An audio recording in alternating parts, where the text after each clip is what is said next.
Kita bersyukur kepada Tuhan.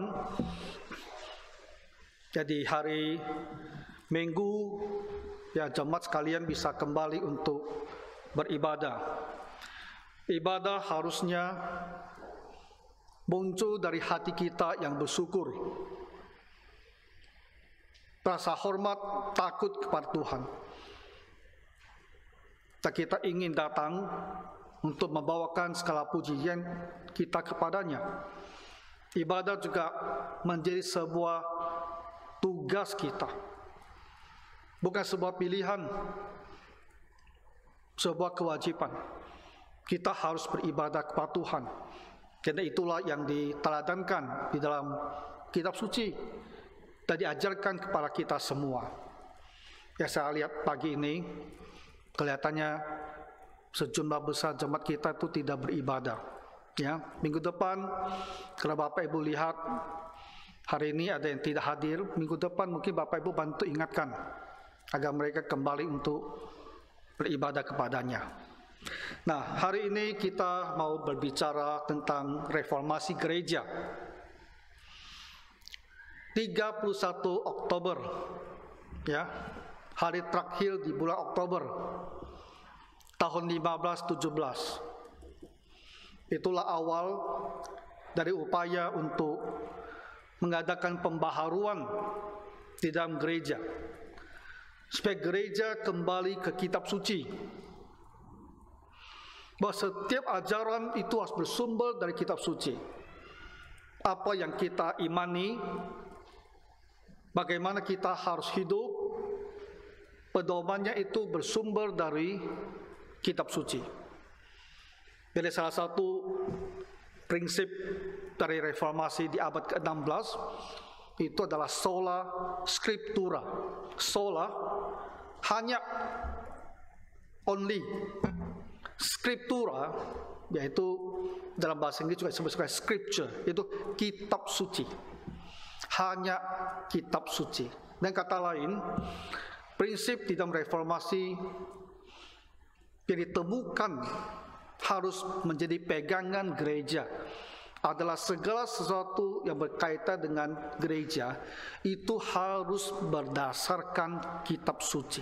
Tidak boleh ada sumber yang di luar, karena sumber yang di luar itu bukan datang dari Allah, itu bukan firman Tuhan, itu tidak mempunyai otoritas yang mengikat orang-orang percaya, karena tidak akan membawa kita kepada kebenaran. Di bulan Oktober ini kita membahas 3 kali tentang prinsip reformasi. Ya, di minggu pertama dan kedua kemarin kita bicarakan tentang sola fide, hanya oleh iman ya kita diselamatkan. Sola gratia, hanya karena kasih karunia, pemberian arah Allah yang cuma-cuma kita diselamatkan. Hari ini kita bahas yang ketiga, sola scriptura, hanya kitab suci. Apapun juga yang berkaitan dengan gereja, dengan Tuhan, satu-satunya sumber otoritas kita yang menjadi pedoman, menjadi dasar kita untuk percaya itu adalah kitab suci. Nah, kita mulai dengan melihat sedikit latar belakangnya. Abad ke-16, Martin Luther di Jerman, Zwingli, Ulrich Zwingli itu di Swiss, kemudian John Calvin di Prancis, semua di Eropa. Ya, pada waktu hampir bersamaan Tuhan membangkitkan orang-orang ini, semua dari latar belakang gereja. Ya, pada waktu itu hanya ada satu gereja, gereja Roma Katolik. Walaupun ada sedikit di Eropa Timur dan Rusia. Ya, 1095 itu pecah. Dan muncullah gereja Ortodoks Timur. Nah, itu gereja di Eropa Timur sama Rusia. Nah, itu ada, tapi mereka memang tidak begitu berpengaruh. Sehingga gereja pada abad ke-16 yang dikenal itu hanya satu gereja Eropa yang kita sebut sebagai gereja Roma Katolik, karena berpusat di Roma. Gereja hanya satu, dan dalam 1000 tahun ya setelah Agustinus di abad yang ke-5, 1000 tahun gereja, kalau kita nilai ya dari sudut pandang Protestan, itu gereja itu merosot gitu loh. Merosotnya dalam segala segi. Tapi yang kita lebih utamakan itulah kemerosotan di dalam ajaran. Karena kitab suci lebih banyak ditafsirkan dengan menggunakan filsafat Aristoteles. Ya 1000 tahun. Maka teologi pada waktu itu disebut teologi skolastik. Teologi para ilmuwan gitu, para filsuf. Tokoh-tokoh gereja, teolog-teolog besar seperti Thomas Aquinas, itu semua tokoh-tokoh filsafat yang menggunakan filsafat untuk memahami kitab suci. Nah, kondisi demikian itu membuat ajaran gereja terus merosot, dalam arti semakin tidak murni, semakin ditafsirkan di luar yang seharusnya. Sehingga dalam perkembangannya gereja tidak lagi hanya berpegang kepada Alkitab atau kitab suci sebagai sumber otoritas mereka. Saat ini juga demikian. Saat abad ke-16 juga demikian. Dan 1000 tahun abad ke-8 juga demikian. Di gereja waktu itu ada 3 sumber otoritasnya. Nah, bagi kita orang Protestan hari ini mengejutkan sekali. Karena sejak kali kita datang ke gereja menjadi orang Kristen, atau sejak kita lahir di keluarga Kristen, kita semua diajarkan hanya pegang kitab. Kita tidak pegang sumber ajaran yang lain. Tak ada sumber otoritas yang lain, hanya kitab suci. Tetapi sesungguhnya gereja tidak selalu demikian. Sampai sekarang gereja Katolik juga tidak demikian. 1000 tahun sebelum reformasi juga tidak demikian.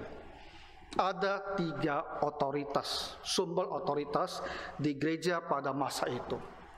Saya akan jelaskan apa ketiga hal ini dulu, sebelum nanti kita masuk ke 2 Timotius yang kita bacakan tadi, supaya kita mempunyai pengetahuan latar belakang kenapa di reformasi ada prinsip sola scriptura, hanya kitab suci. Kenapa?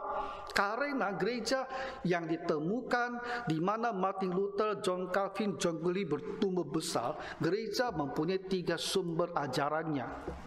Nah, pertama kitab suci. Tapi kitab suci di sana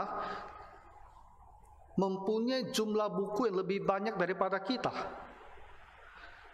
Di samping seluruh kitab suci yang ada pada kita, mereka ada tambahan lagi 7 tambah 3 kitab. Jadi ada 10 kitab. Umumnya mereka akan sebut 7, karena itu yang lebih utama. Tapi ada 3 lagi buku-buku pendek. Total seluruh itu ada 10 kitab lagi. Nah, 10 kitab itu disebut kitab Deuterokanonika. Nah, kanonika artinya dengan sederhana adalah ukuran. Kanonika adalah daftar buku-buku yang dipercayai sebagai firman Tuhan. Jadi kitab suci kita yang 66 itu, 39 di Perjanjian Lama, 27 di Perjanjian Baru, disebut proto-kanonika. Buku kanonika kualitas proto yang utama. Di kita semua begitu. Kita 66 buku. Di sana pada masa Martin Luther dan juga mereka saat ini juga proto-kanonika ini 66 buku. Tapi ditambah lagi 10, 7 tambah 3, yang disebut Deuterokanonika. Deuteros, Latin itu bahasa Yunani, artinya yang kedua. Jadi kanonika kualitas kedua, tapi dianggap sebagai firman Tuhan. Apa saja kitab-kitab mereka ini saya bacakan ya. Saya Bapak Ibu ada sedikit bayangan. Kitab Tobit. Kitab Tobit itu berbicara tentang seorang Yahudi, kisah dia lah, ya, untuk mencari keadilan di dalam hidupnya. Ada lagi Yudit. Yudit seorang perempuan yang diceritakan dia itu seperti Esther, ya, pernah menyelamatkan bangsa Israel. Lalu ada Baruk, ya, ini orang yang membantu Yeremia. 1 dan 2 Makabe, ini kitab sejarah orang Israel, ya, pada masa mereka dijajah oleh kekaisaran Yunani sampai mendekati masa mereka dijajah oleh bangsa Romawi. Ada periode sekitar 200 tahun, ya, di mana mereka sempat merdeka dari keluarga Makabe. Banyak anak laki-lakinya, kalau tak salah 5 orang. Ini dipimpin oleh seorang imam berhasil memberontak melawan Romawi dan mendirikan kerajaan Yahudi hanya 100-200 tahun. Nah, itu di kitab 1-2 Makabe. Jadi 2 buku ini sebenarnya ada buku sejarah Israel. Lalu ada lagi kebijaksanaan Salomo, ada lagi kitab Yesus bin Sirak, ada lagi surat Nabi Yeremia, yaitu Baruk tadi, ada lagi tambahan pada kitab Esther, ada lagi tambahan pada kitab Daniel. Total ini ada 10 buku, ya. Nah, inilah dimasukkan di dalam Alkitab, tapi kualitasnya itu disebut Deuterokanonika. Yang lainnya Protokanonika. Tapi meskipun dikategorikan berbeda, seluruh itu dianggap sebagai kitab suci. Nah, sejumlah praktek gereja pada masa itu, sumbernya itu ada di Deuterokanonika. Seperti masa sekarang, misa, requiem, misa untuk orang yang meninggal. Ya, kita orang Kristen Protestan bertanya, apa dasarnya misa seperti ini, berdoa untuk orang sudah mati? Apa dasarnya? Di Alkitab kita tak akan ada ayat seperti itu, tapi itu ditemukan di kitab Makabe. Ngerti tidak? Jadi sumber kedua ini, Deuterokanonika ini, menghasilkan sejumlah doktrin yang diyakini dan dipraktekkan di gereja Roma Katolik, yang kita orang Protestan tolak karena tidak ada dalam kitab suci kita. Dan ajaran itu memang bertentangan dengan doktrin yang jelas. Untuk apa mendoakan mereka yang sudah meninggal? Ya, karena kemana dia pergi itu sudah ditetapkan, diputuskan sebelum dia mati. Kalau dia orang percaya, dia sudah ke surga. Kalau dia bukan orang percaya, dia sudah tidak ke surga. Jadi untuk apa dia didoakan? Ini bertolak belakang dengan teologi tentang keselamatan. Tapi itu contohnya ada di dalam kitab Makabe. Nah, makanya Bapak Ibu bisa mengerti kenapa Protestan dan Katolik ada hal-hal yang berbeda. Kalau kita berbicara dengan mereka, kita bilang itu salah karena tidak di Alkitab. Itu tak akan bisa meyakinkan mereka. Karena mereka bilang, tapi ada di Alkitab kami. Jadi dia punya sebuah otoritas yang diyakini. Jadi kita akan sulit untuk berbicara tentang banyak hal. Karena di kita tak ada, di sumber otoritas mereka itu ada. Nah, jadi pertama sumber otoritas mereka itu adalah kitab suci ditambah dengan Deuterokanonika. Tapi ada lagi 2 hal yang menjadi sumber pengajaran. Yang kedua itu disebut magisterium. Magisterium, bahasa Latin. Dari situlah kata magister. Magister itu ada pengajar. Jadi kalau sekarang orang S2 ya, S2 itu disebut magister ya, di Indonesia disebut magister, itu artinya pengajar itu. Jadi jangan kita heran, kenapa ya S2 disebut magister? Magister artinya yang mengajar, guru, dosen. Nah itu magister. Jadi di dalam gereja sana, sekarang dan pada zaman Martin Luther, gereja mempunyai ajaran bahwa gereja ada sebuah organ yang disebut magisterium. Magisterium ini adalah fungsi mengajar dalam gereja. Artinya apa? Artinya gereja tentu itu akan merujuk pada pimpinan pusat mereka itu. Gereja itu punya fungsi, punya hak untuk mengajar. Dan kita tentu berpikir apa yang salah kalau dia punya hak untuk mengajar. Masalahnya adalah dia bisa mengajarkan hal-hal yang tak ada di dalam kitab suci. Nah, ketika Paulus berbicara ex cathedra, katedra adalah kursi. Kursi adalah simbol daripada seorang pengajar. Ketika dia berbicara ex cathedra, ini bahasa Latin, dari kursi. Ketika dia berbicara dari kursi, dari posisinya sebagai sang pengajar, apa yang disebutkan itu adalah firman Tuhan. Itu begitu kuatnya. Jadi ada hal-hal yang muncul di dalam gereja Katolik pada masa dulu sampai sekarang, dan kita bertanya, di mana dasar kitabnya? Dan mereka bilang dasarnya adalah dari magisterium. Dengan demikian, magisterium ini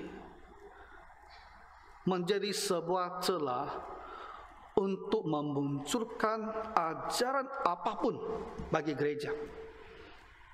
Ketika para uskup, para kardinal dan paus, mereka sepakat untuk mengajar satu hal itu diajarkan dengan diri mereka sebagai magisterium itu, ajaran itu adalah sah, itu adalah firman Tuhan. Itu begitu. Itu sumber otoritas mereka yang kedua. Yang ketiga, mereka sebut sebagai tradisi. Tradisi itu mereka pahami sebagai ajaran lisan maupun tertulis dari para rasul-rasul yang turun-temurun. Dan kita bilang, bukankah apa yang diajarkan para rasul sudah tertulis dalam surat-surat mereka? Mereka akan sepakat sama kita, benar. Ada surat Paulus, ada surat Petrus, ada surat Yudas, ada surat Yohanes, ada surat Yakobus. Benar, itu semua benar. Tetapi yang lisan bagaimana? Di kita tak ada yang lisan.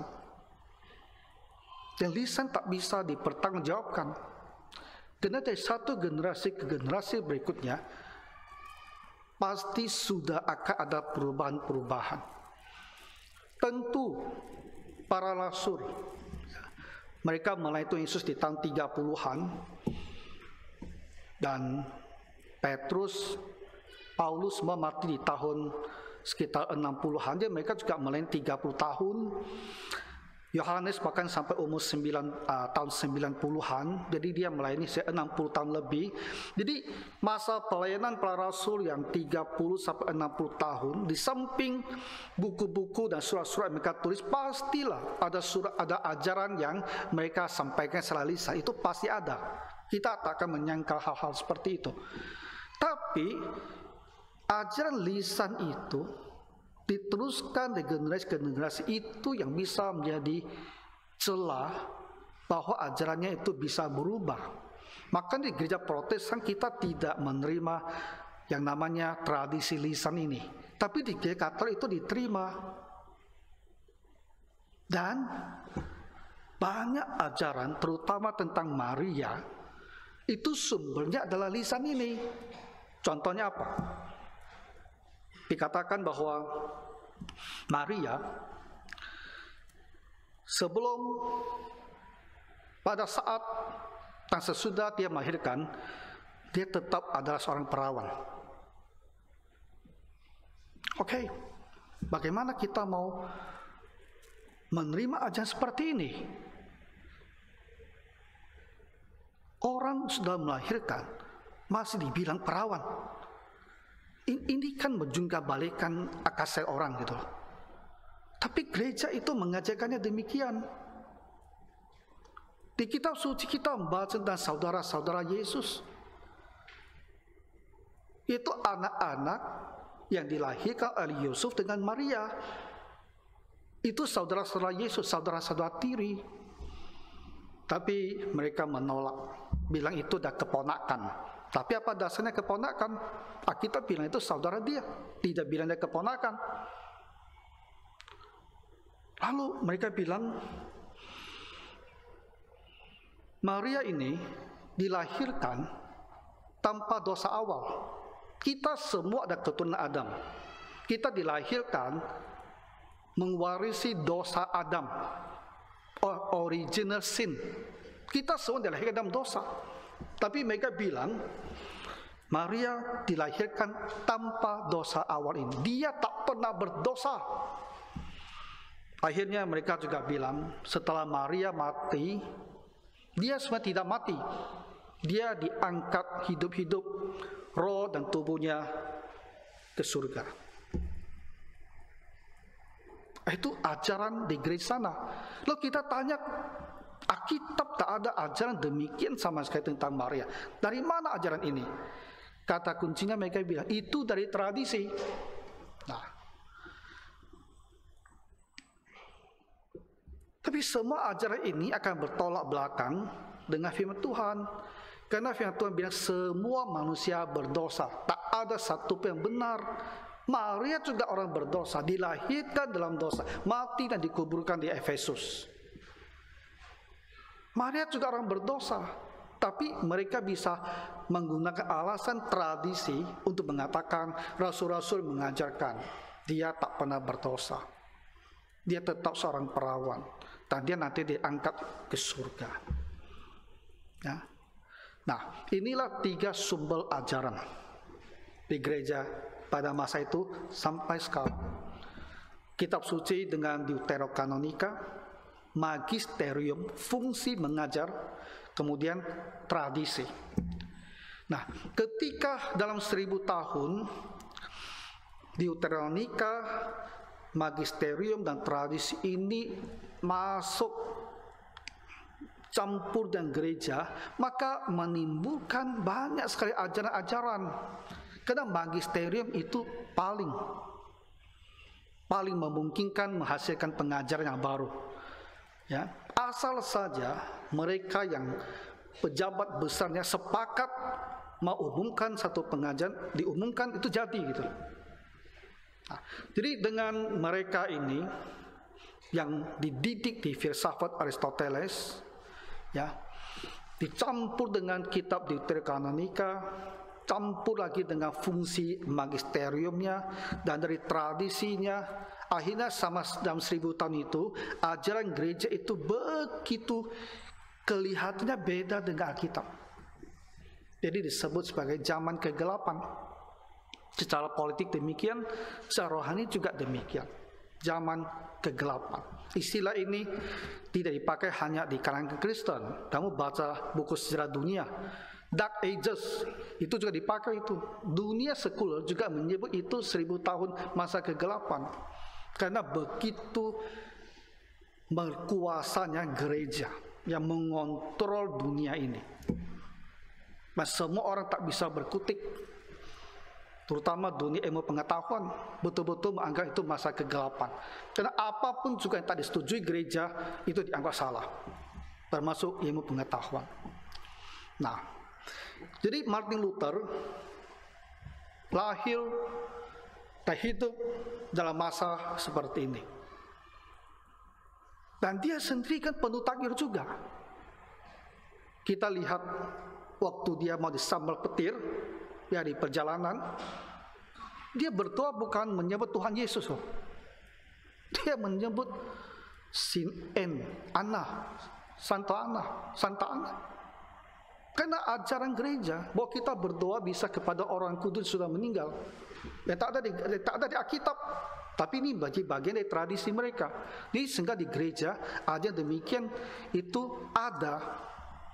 Nah, Martin Luther, dia adalah seorang Romo, seorang biarawan. Dia dididik, dibesarkan dalam ajaran, dalam budaya, dalam kultur, dalam suasana seperti ini. Sehingga hatinya itu selalu penuh ketakutan, ingin mencari keselamatan, ingin tahu bagaimana saya bisa lepas dari hukuman Tuhan Allah. Allah Allah itu dia bayangkan sebagai hakim yang keras. Hakim hanya akan menghukum. Dia tak mampu melihat Allah itu sebagai Bapa, karena dia hanya mau menghukum. Ya. Martin Luther membaca kitab suci. Ada satu hal yang berperan, ya. Mulai abad ke-13, abad ke-14 kan di Eropa disebut Renaissance. Masa apa itu? Kebangkitan kembali. Dan di dunia pengetahuan mereka kembali belajar, ya, tulisan-tulisan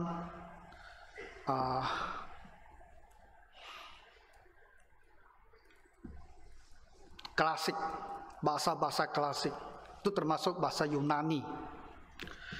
Dan ketika mereka belajar itu, mereka juga belajar Alkitab langsung ke bahasa Yunaninya. Gereja waktu itu 1000 tahun itu tak menggunakan Yunani, walaupun mereka dicemari oleh filsafat Yunani, tapi Alkitab mereka semua dalam bahasa Latin. Teologi mereka semua ditulis dalam bahasa Latin. Tapi karena Renaissance, maka mereka terutama ya para ilmuwan, mereka mulai juga membaca kembali bahasa-bahasa Yunani, termasuk kitab suci. Perjanjian Baru kan ditulis dalam bahasa Yunani. Jadi di biaranya Martin Luther juga kembali belajar membaca Alkitab dengan bahasa Yunaninya, dan dia menemukan apa ditulis Yunani kenapa beda dengan apa yang ditulis di Latin gitu. Kenapa apa yang ditulis di Yunani ini berbeda dengan teologi yang dia pelajari. Akhirnya dia sadar bahwa ada otoritas di luar kitab suci yang menjadi sumber pengajian di gereja. Ada tradisinya, ada magisteriumnya, ada deuterial kanonikanya, tapi Alkitabnya tadi tak benar-benar dipelajari. Itulah sebabnya pada masa reformasi Martin Luther lalu mencanangkan sola scriptura. Maksud dia adalah harus kembali ke kitab suci, dan hanya kitab suci. Tradisi dikesampingkan, magisterium ditolak karena mereka bukan orang yang bisa mengajar tanpa salah, ditolak. Deuteronika juga tak diterima, hanya kitab suci. Sola scriptura artinya hanya kitab suci. Jadi sejak reformasi gereja menolak semua yang lain. Kita hanya berpegang pada kitab suci. Di gereja Protestan hanya berdasarkan kitab suci. Kenapa? Karena Rasul Paulus dengan jelas mengajarkan bahwa kitab suci itu adalah ilham Allah. Theos pneutos. Kitab suci itu dikatakan sebagai yang dinafaskan oleh Allah. Ya, yang dinafaskan oleh Allah. Jadi memang manusia yang menulis. Tetapi ketika manusia menulis, ada Roh Kudus yang bekerja bersama-sama, sehingga apa yang dihasilkan itu disebut berasal dari Roh Kudus. Dan kita sebut itu sebagai revelation atau sebagai wahyu. Kitab suci sepenuh-penuhnya adalah wahyu Tuhan. Dan kitab suci inilah menjadi pegangan kita. Kitab suci sendiri mengatakan apa? Apa kegunaan daripada kitab suci ini? Untuk mengajar. Ya, di 2 Timotius 3, 16, 17. Kitab suci itu bermanfaat bagi kita untuk mengajar. Supaya kita tahu apa itu ajaran kitab suci, apa itu ajaran tentang Tuhan, apa itu doktrin. Harus belajar dari kitab suci. Bukan belajar dari deuterial kanonika, bukan belajar dari tradisi, apalagi belajar dari magisterium. Ya. Kitab suci berguna untuk menyatakan kesalahan.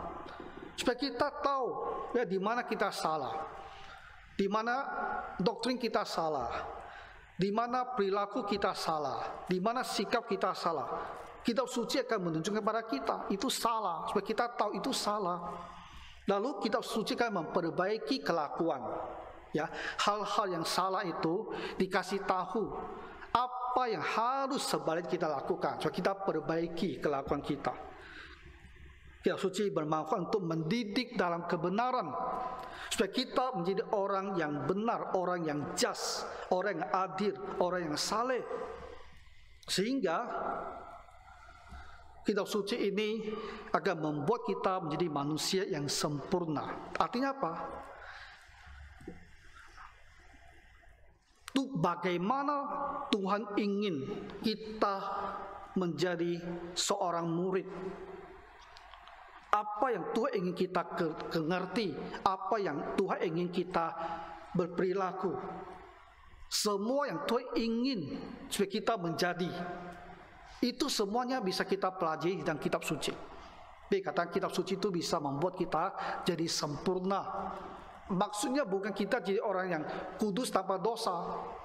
Sempurna bukan arti seperti itu. Sempurna dalam arti kita bisa menjadi manusia yang seperti yang dikehendaki oleh Tuhan melalui kitab suci. Jadi melalui kitab suci kita bisa menjadi sempurna. Kita tidak membutuhkan ajaran apapun yang lain di luar kitab suci itu. 2 Timotius 3:6-17 mengatakan kita cukup dengan kitab suci untuk menjadi seorang yang dianggap sempurna di hadapan Tuhan Allah. Jadi kita lihat dalam kitab suci seperti orang Berea, ya, apa saja yang mereka dengar berkaitan dengan Tuhan, mereka periksa ke kitab suci. Karena kitab suci itulah sumber otoritasnya. Kalau sesuai dengan apa kitab suci, maka mereka yakin itu adalah benar. Kalau tidak sesuai dengan kitab suci, itu mereka tolak. Berea, orang Berea ada contoh untuk kita semua. Kitab suci harus jadi pegang kita. Apa yang kita percaya, bagaimana kita harus hidup berdasarkan kitab suci. Jadi kalau kita sudah tahu ini perkataan firman Tuhan, itu yang harus kita terima. Akhirnya begini saudara-saudara, ketika kita merayakan reformasi ya, pada tahun ini, saya mengingatkan Bapak Ibu, Alkitab harus menjadi satu-satunya sumber otoritas, sumber pengajaran kita. Ajaran apapun di luar kita itu harus kita tolak. Dan di luar, walaupun masih pakai istilah kekristenan, itu banyak sumber-sumber pengajaran bukan dari Alkitab. Yang pertama, gereja Katolik. Itu sudah saya bahas tadi. Dia punya 3 sumber yang lain. Itu kita orang Kristen tidak bisa terima. Lalu di kalangan kita orang Kristen karismatik. Karismatik juga mempunyai sumber ajaran di luar kitab. Mimpi mereka, penglihatan mereka, omongan nabi mereka, pengajaran rasul-rasul mereka, itu semua disebut extra biblical. Di luar kitab suci. Apapun juga yang katakan itu bukan firman Tuhan dan kita tidak terima. Banyak itu kalau Bapak Ibu ya mengikuti mereka masa-masa seperti sekarang, ada saja tuh orang yang mengaku nabi lalu mulai dia meramal ya perang Ukraina, perang Rusia nanti mau gimana, meramal ini, meramal sana, karena mereka merasa dirinya nabi. Seperti Nabi Yesaya, seperti Nabi Yeremia, mereka punya nubuat juga. Kita gereja Protestan harus menolak semua ajaran seperti itu. Karena itu bertolak belakang dengan sola scriptura. Kalau kita membuka pintu menerima segala macam ajaran seperti ini, semua yang mereka mimpikan jadi firman Tuhan bagi kita, kita mau jadi apa? Ya, 1000 tahun sejak gereja harus jadi pelajaran bagi kita. Kalau orang gereja mulai menerima ajaran di luar kitab suci, kita akan terdampak sangat buruk pada akhirnya, menjauhi kebenaran. Tapi inilah penyakit di gereja karismatik itu, ya, dengan segala nubuatan, mimpi, omong kosong mereka itu. Kedua, selanjutnya gereja Saksi Yehova ini juga mengaku Kristen, didaftarkan juga di Bimas Kristen itu sebagai gereja Saksi Yehova. Saksi Yehova menerjemahkan kitab suci. Versinya disebut terjemahan dunia baru. Kalian Bapak Ibu harus hati-hati. kalau beli Alkitab. Kalau di situ tertulis terjemahan dunia baru, jangan dibeli. Itu saksi Yehova punya kerjaan. Dan di dalamnya dia akan mengubah semua doktrin. Semua doktrin yang mengajarkan tentang Allah Tritunggal itu akan mereka ganti, akan mereka ubah. Sehingga kalau kamu pakai Alkitabnya dia itu, kamu tak bisa menggunakannya untuk membuktikan bahwa Allah kita itu Tritunggal. Tidak bisa, karena sudah mereka ubah. Ya, dia hati-hati dengan Alkitab mereka itu. Itu juga jadi sebuah sumber pengajaran yang sangat menyesatkan. Lalu yang mungkin tidak begitu populer di daerah kita itu gereja Mormon. Pernah dengar gereja Mormon? Saya kasih tahu ciri-cirinya ya. Tapi sejauh ini saya pantau belum masuk Batam. Gereja Mormon ada gereja yang sangat giat ya untuk menjadikan kita orang Kristen jadi anggota gereja Mormon. Mereka punya orang muda semua, ada yang belasan tahun, 20 tahun, disebut elder, disebut penatua. Dan mereka ini diutus sepasang ke rumah-rumah untuk mengubah kita menjadi anggota Mormon. Dan mereka akan datang dengan pakaian rapi ya, hitam putih pakai dasi. Lihat itu merek mereka. Dari sini ada tandanya elder apa-apa, penatua apa. Itu ciri-ciri mereka. Seragam mereka manapun. Ya. Bawah hitam atas putih dengan satu name tag penatua apa. Dan mereka selalu datang berdua-dua. Dan dia akan berusaha sekali untuk menjadikan kamu Kristen jadi orang Mormon. Saya pernah berhubungan mereka waktu saya sekolah di Singapura dulu. Sekali kena sama dia kejar kamu terus. Dia tetap tak stop-stopnya mau datangin kamu gitu. Kenapa? Karena bagi mereka menjadikan satu orang Mormon itu juga mempunyai kontribusi untuk keselamatan dia loh. Kita ini ya yang tahu keselamatan kita tak ada kaitan dengan usaha kita, kita malas menginjil. Karena kita merasa menginjil tak ada sumbangan apapun untuk saya kan. Tapi mereka menginjil, menjadikan orang Mormon itu ada bagian jasa yang punya kontribusi keselamatan itu. Makanya mereka rajin sekali. Hati-hati Mormon. Mormon itu punya sebuah buku namanya buku Mormon. Ya, buku Mormon itu isinya katanya adalah tulisan para nabi-nabi masa dahulu yang tinggal di Amerika dari tahun 600 sebelum Masehi sampai tahun 421 Masehi. Jadi mereka dulu ketemukan si benua Amerika. Ya, bukan si itu. Mereka yang lebih duluan katanya. Oke. Nah, itu buku Mormon. Buku Mormon ada ekstra biblical. Sumber ajaran di luar kitab suci. Nah, itu pun harus kita tolak. Satu lagi yang terakhir saya mau sebut untuk kita hati-hati. Ini adalah satu ajaran yang berasal dari Cina, dari Tiongkok. Mungkin ada yang pernah dengar. Dalam bahasa Inggris nama gerejanya itu atau gerakannya adalah Eastern Lighting. Bahasa Chinese-nya Dongfang Shantian. Petir dari timur. Karena dari timur, dari Cina kan, petir dari timur. Mereka juga disebut gereja Allah, gereja Tuhan yang Maha Kuasa. Ini ada di Indonesia.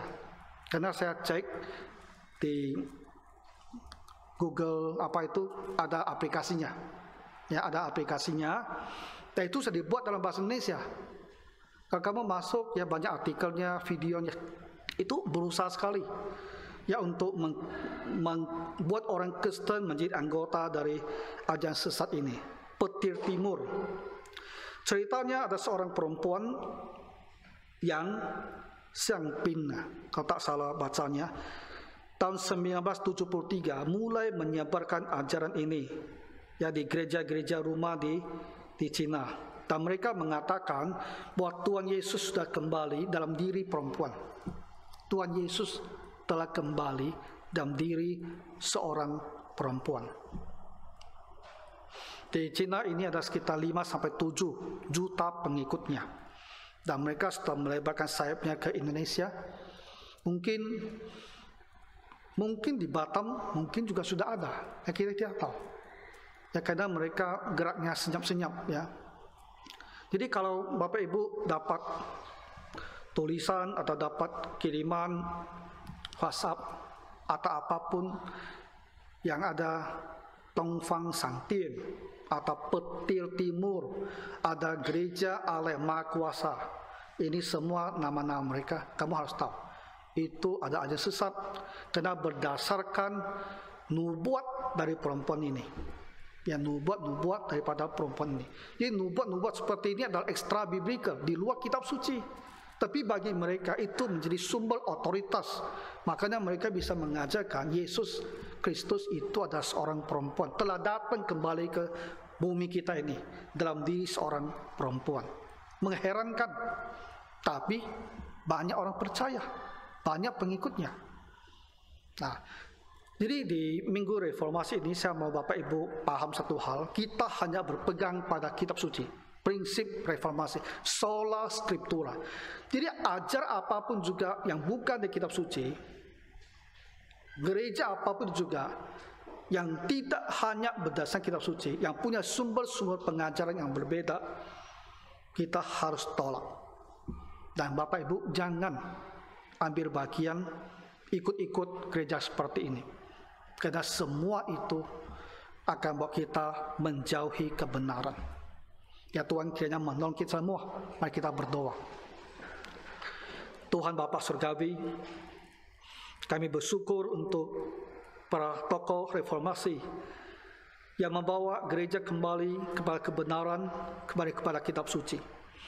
Maka bantulah kami Tuhan untuk selalu mengenang gerakan reformasi ini setiap tahun. Dan kami selalu berpegang hanya kepada kitab suci untuk segala ajaran dan pedoman untuk hidup kami. Berkatilah Bapa semua umat-Mu ini. Dalam nama Tuhan Yesus kami berdoa. Amin.